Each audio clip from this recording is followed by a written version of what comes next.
રૂપાલાના વિરોધમાં 3 જિલ્લાના ક્ષત્રિયોનું આજે મહાસંમેલન મળશે। પાટણમાં ક્ષત્રિય સંમેલનમાં 5000 ક્ષત્રિયો એકઠા થશે। બપોરે 4 વાગે ક્ષત્રિય સમાજની એક મહાસભા યોજાશે। ક્ષત્રિય સમાજ રૂપાલાની ટિકિટ રદ કરવાની માંગ પર અડગ છે। આ મહાસંમેલનને લઈને પોલીસ તંત્ર પણ સતર્ક થયું છે। પાટણ કલેક્ટર કચેરી ખાતે પોલીસનો ચુસ્ત બંદોબસ્ત ગોઠવવામાં આવ્યો છે।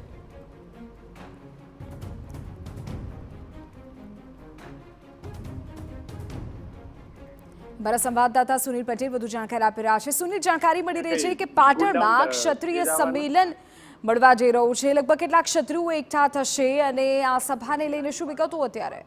સરકારના બાપની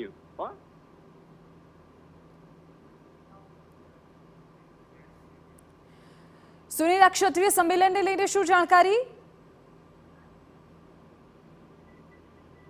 हेलो सुनील, आवाज पहुंचे छे आपने? आ क्षत्रिय संमेलनने लईने शुं विगतो छे?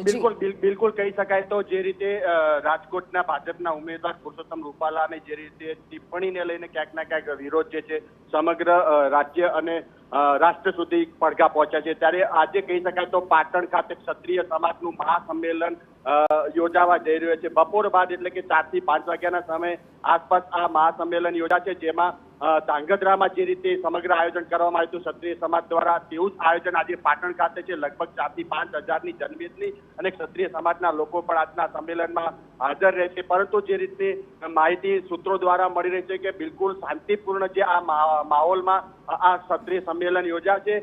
માંગ માત્ર એટલી જ છે કે પુરુષોત્તમ રૂપાલાની ટિકિટ જ રદ કરવાની આ માંગ છે। ક્ષત્રિય સમાજની કોઈ પણ પ્રકારનો ઉગ્ર વિરોધ કે દેખાવ ન કરવાની હોવાની વાત પણ સામે આવી રહી છે। એટલે કે કહી શકાય છે પાટણ ખાતેનું જે સંમેલન છે હાલમાં તૈયારીઓ કરવામાં આવી રહી છે।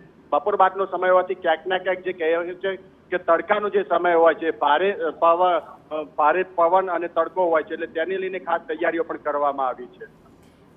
આગળ પણ આપણી પાસેથી વિગતો મેળવીએ છીએ। સુनील, અમારા સંવાદદાતાએ જાણકારી આપી કે બપોરના 4 વાગ્યાનો સાંજનો સમય નક્કી કરાયો છે કે જ્યારે અલગ અલગ ક્ષત્રિય સમાજના જે અગ્રણીઓ છે તેઓ એકઠા થશે। આ મહાસંમેલન હશે કે જેમાં હજારો ક્ષત્રિયો ભાગ લેશે।